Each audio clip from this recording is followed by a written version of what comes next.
What's up, agents? Today we're going to be talking about the Foundry Bulwark gear set. Now, if you're already subscribed to the channel, you've seen me showcase this gear set before and just how powerful it can be. Now, everyone is very familiar with the sets like Striker or even the Tipping Scales, but Foundry Bulwark has its own place in my opinion.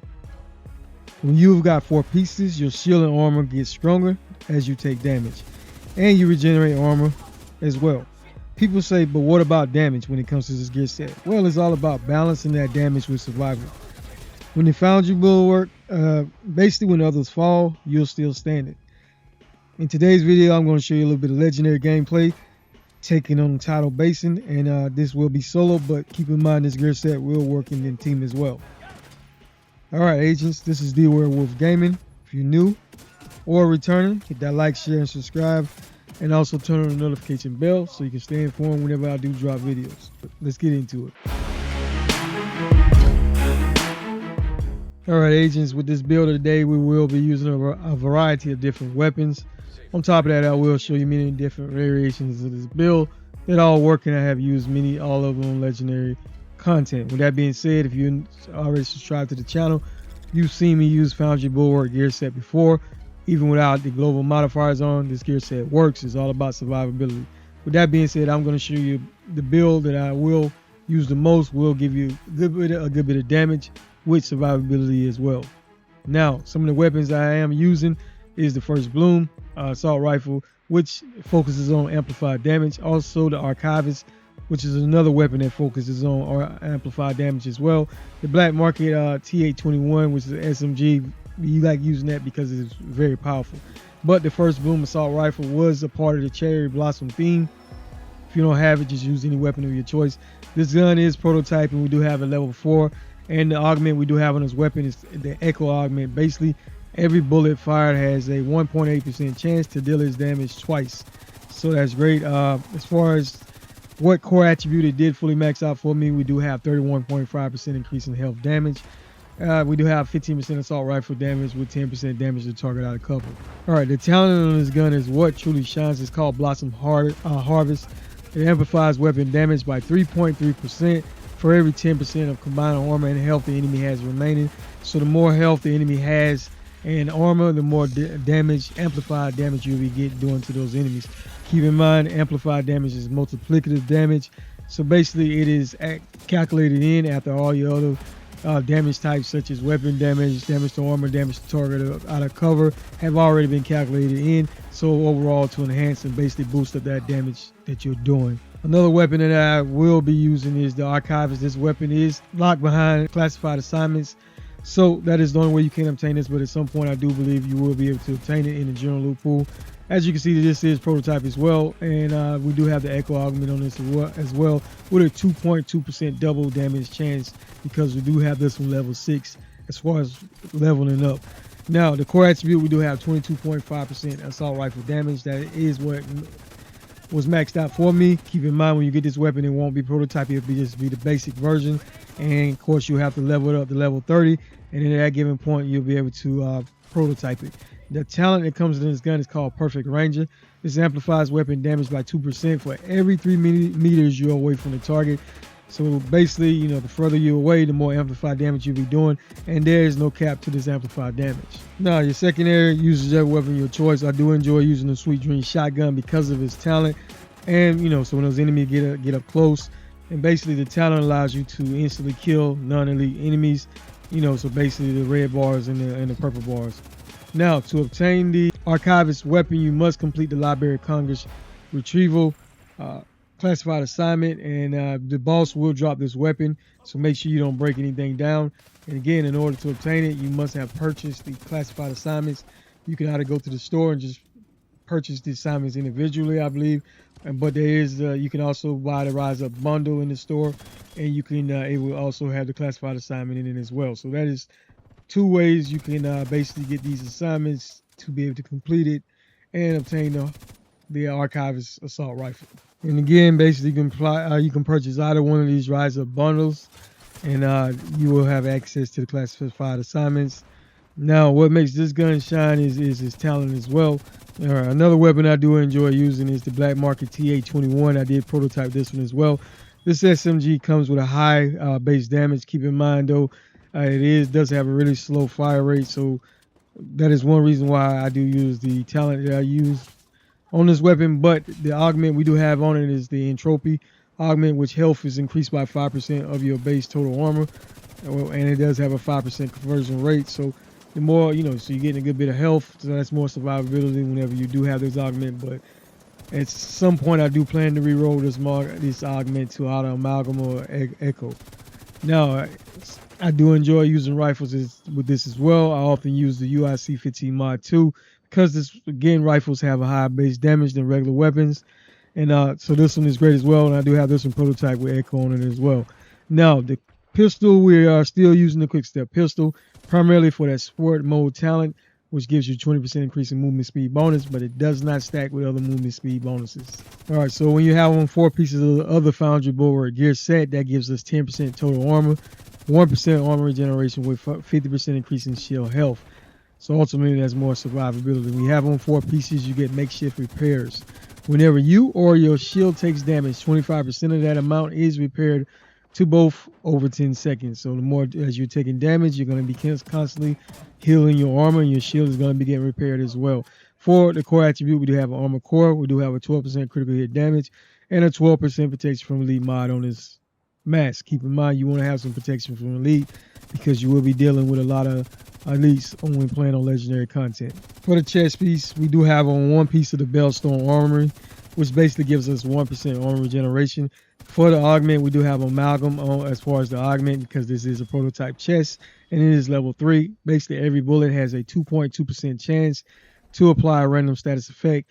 So basically, it does have a 5-second cooldown. So that's great to every so often, especially when it procs. It acts as a crowd control, shocks those enemies sometimes, and help you get that damage. Be able to deal a little bit more damage to that enemy. Now, as far as the attributes, we do have an 18% critical hit chance, critical hit damage attribute with a 6% critical hit chance, and we do have a 13% protection from elite mod on it. The talent we did put on the chest was Overlooking, and critical hits increase total weapon damage by 1% for 10 seconds. It stacks up to 20 times. For the holster, we do have an armor core for the core attribute with a 6% critical hit chance, when the knee pads are identical with an armor core for the core attribute with a 6% critical hit chance attribute. For the gloves, the Overdark Exotic gloves are amazing for this particular setup because it will give you some more amplified damage. But basically, the Overdark Exotic gloves comes with weapon damage attributes on it. So your core attribute will be weapon with a 6% critical hit chance and a 12% critical hit damage attribute. All right, the talent on these gloves is what truly shines. The talent is called Weakest Link.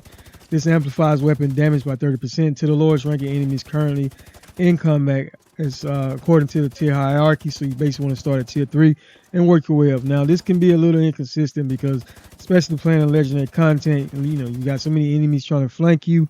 You're not going to really be worrying about trying to follow that tier, but at some point you will be getting that 30% increase in amplified damage, and that's what makes these gloves amazing for all levels of content in this game, in my opinion. And I do recommend you go out there and farm for them.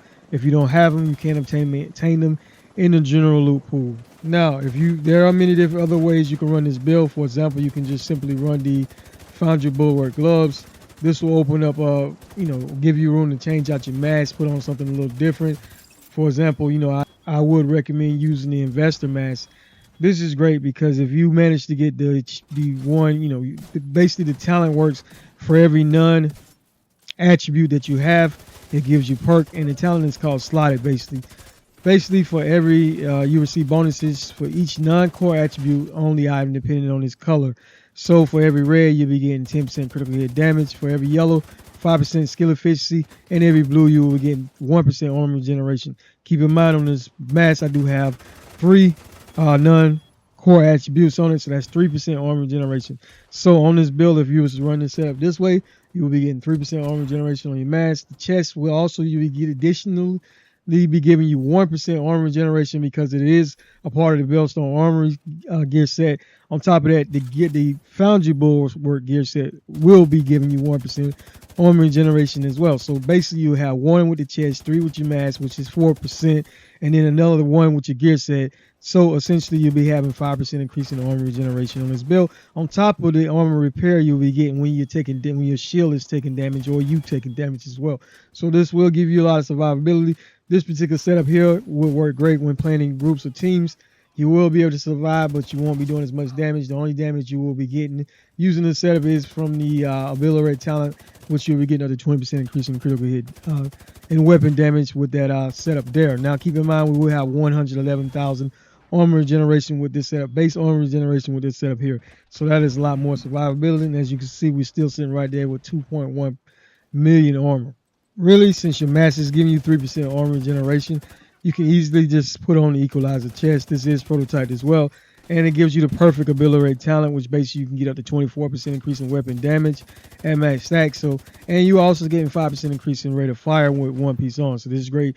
If you don't have the prototype version, just wear the regular version and it'll work great as well. So this is another alternative if you don't have the Overdog exotic gloves or you just don't want to use it, you rather use something else.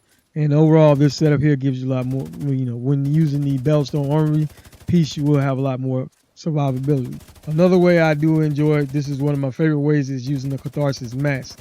Now, this comes with, automatic comes with a core attribute being an armor core. It comes with that incoming repairs, and it also comes with that armor regeneration. Now, instead of that 6% critical hit chance, I recommend you put another protection from Elite mod on, because like I said, in legendary content, I do recommend you use as many protection from Elite mods as you can, because you will be dealing with a lot of elites. Now, the Catharsis Mask is great, and you can even go back to the Bellstone Armory chest as well. That way you can still have a good bit of armor regeneration.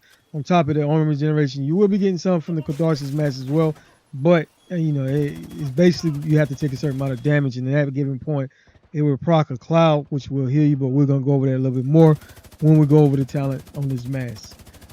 Alright, so the talent on this mask is called Vicious Cycle. Basically, taking damage builds a stack to a cap of 30. Each stack grants 1.5% increase in weapon damage. So at max stack, you essentially have 45% increase in weapon damage.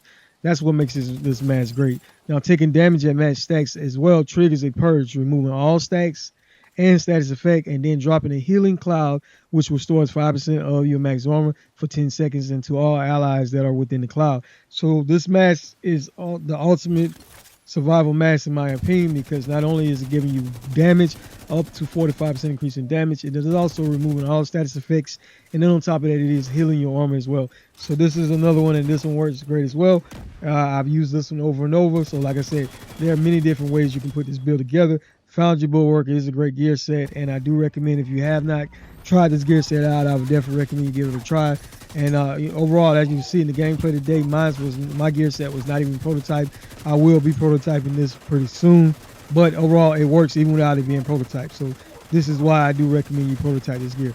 Now, the backpack makes this gear set even more valuable in my opinion because of its talent. It's called Process Refinery, and it increases your makeshift repairs speed from 10 seconds to 5. So you're going to get that armor repair a lot quicker. Instead of waiting 10 seconds, you're getting it within 5 seconds. So that's just great to be able to keep that healing going constantly, and it doesn't take that as long to heal. So that is another great, I definitely recommend you run it, especially when you're using something such as the Overdog exotic gloves. Another way you can run this gear set is with the Memento exotic backpack. Now, this one works as well, and I do enjoy it. The Memento exotic backpack is great in all levels of content in this game, but keep in mind it gets its perk from you having to get a kill. With that being said, this backpack comes with all 3 cores, that is weapon, armor, and a skill tier. The backpack is great because it will give you more skill efficiency, which in the long run will improve your shield and just all your skills. With that being said, the talent that comes with this backpack is called Kill Confirm.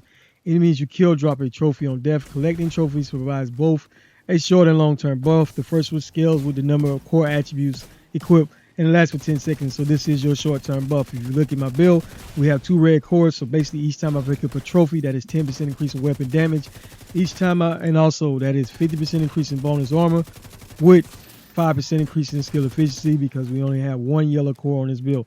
Now the long-term buff is for every trophy collected, you gain an additional plus 1% weapon damage, plus 1% skill efficiency, and 0.1% armor regeneration for 300 seconds. The max stack is 30. At that max stack, you will have 3% armor regeneration, 30% increase in weapon damage, and also 30% increase in skill efficiency.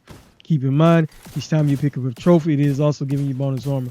Then each time you pick up a trophy, it does refresh the long-term buff, which lasts for 5 minutes. So overall, this backpack is all about survivability. The only issue you may have, especially playing in groups, is that you don't really get the full benefit of using this exotic backpack until you have all 30 trophies collected. So that is the only downfall of using this backpack. But once you get it, you'll have 3% armor generation. On top of that, 30% additional weapon with 30% increase in skill efficiency. So this is another great way to use this setup. I do enjoy this as well. And using this with this, you will have 1% armor generation from your chest, 1 from your gear set, that's 2, and 3 from the Memento Exotic backpack. So in total, you have 5% armor generation. On top of that, bonus armor each time you pick up a trophy. Bonus weapon damage each time you pick up a trophy, and then also a little bit of skill efficiency as well. So ultimately, this will be the ultimate way to play this gear set as well. It gives you survivability. On top of that, more weapon damage. Now, the way I enjoy playing this is when using the Overdog Exotic gloves, but these are different variations that you can use. Always play whatever play style works best for you. Now, another way we can use this gear set is the Closer, which is the name chest for the Uzena Gattaca brand set. And it gives you the talent Perfect Spotter. Basically, it amplifies weapon damage and skill damage by 20% as long as you're continuously posting those enemies. So that's 20% increase in amplified damage. Now, you compare this with the Investor Mask. You have 3% armor generation. You will be getting 20% increase in amplified damage. On top of that, the armor generation you will be getting from your gear set is the Foundry Bulwark gear set as well. So you'll be still have 4% armor generation. On top of that, you also have amplified damage of 20% instead of the 30%, but it is more consistent amplified damage because as long as you're posting those enemies, you will be getting that 20% increase in amplified damage. Now, there is one attachment that you will need to use to make this build work, and we will go over that more when we go over the class specialization.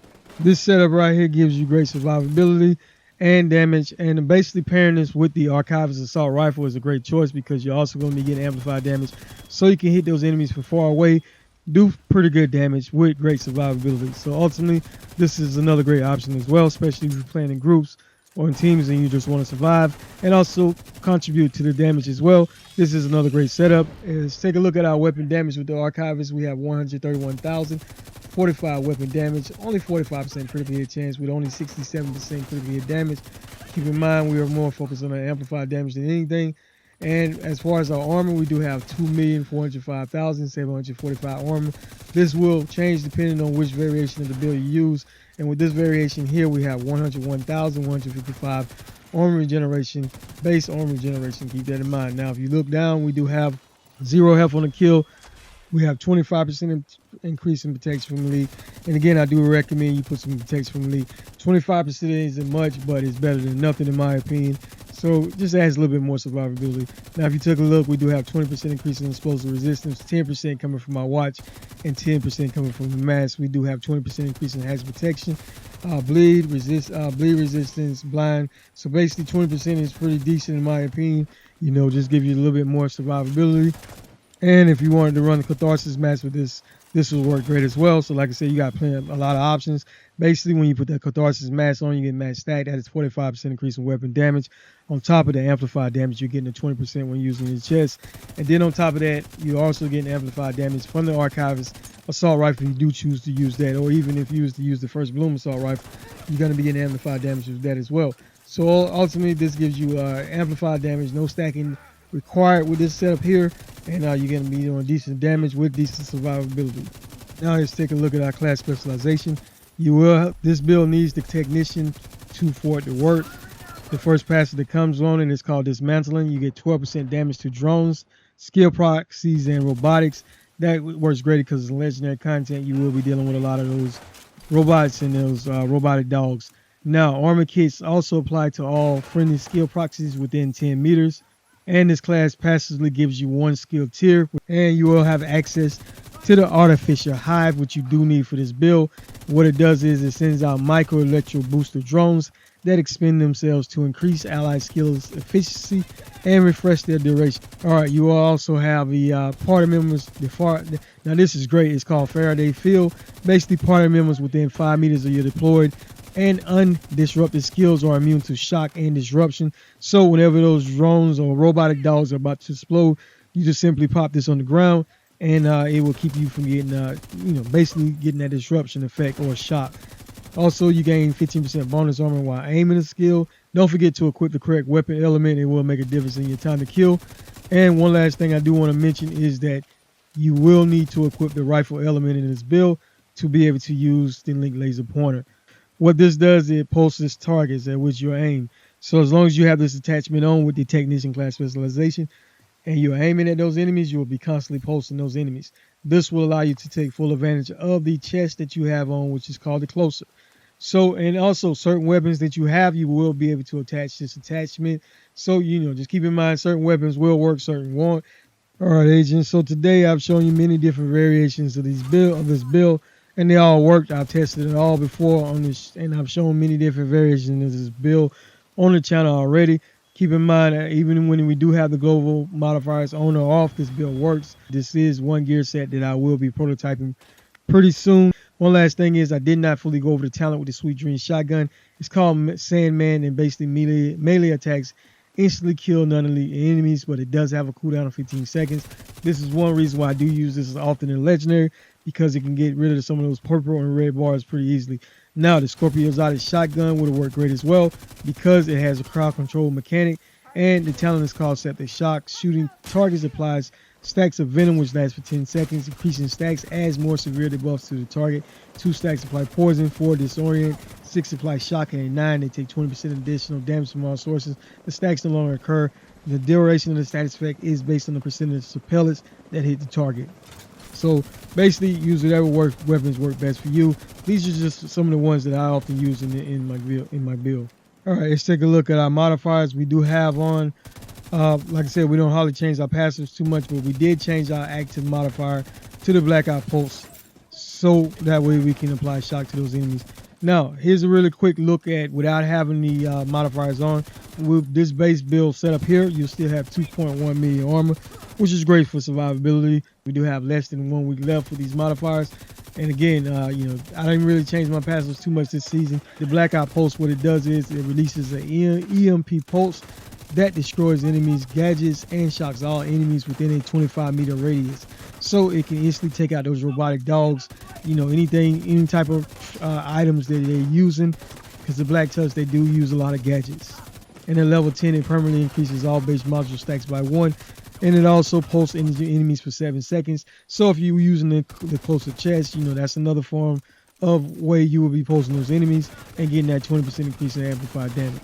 All right, our passive modifiers, again, we didn't change much. Split defense, actually, this decreased defensive stacks by 15, but increased offensive and utility stacks by 10. Press defense decreases defensive stack by 10, but each defensive stack is 50% more potent when calculating the effect. So if we're going to make it more efficient, basically make it more powerful. And we're still using the nullifier modifier, which basically reverses any value changes that have been applied to the lowest module stacks. So you look at your stacks, and whichever one is the lowest, it will reverse any of those negative effects that have been applied. As far as our skills, we are using the Crusader Ballistic Shield. This does scale with the number of blue and yellow cores you have on your build. So we do have a tier 6 with that, just a little bit more survivability. And again, of course, you need to use the Artificial Hive to make this build work. All right, agents, if you like the build, let's give it a thumbs up. Really appreciate each and every one of you for your valued time and continued support. Stay strong, stay sharp. Dwerewolf Gaming out.